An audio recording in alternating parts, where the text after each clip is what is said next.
Hello, this is Darrell O'Quinn, City Councilor for District 5 in the City of Birmingham. Just a quick message today to encourage you that if you do have to go out to get essential provisions for your home, please consider wearing a mask to protect others in the environment that you may encounter.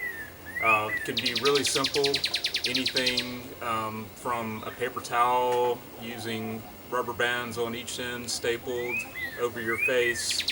Today I've got on just a simple knit piece of cloth that's around my neck and can just pull it up over my face like this.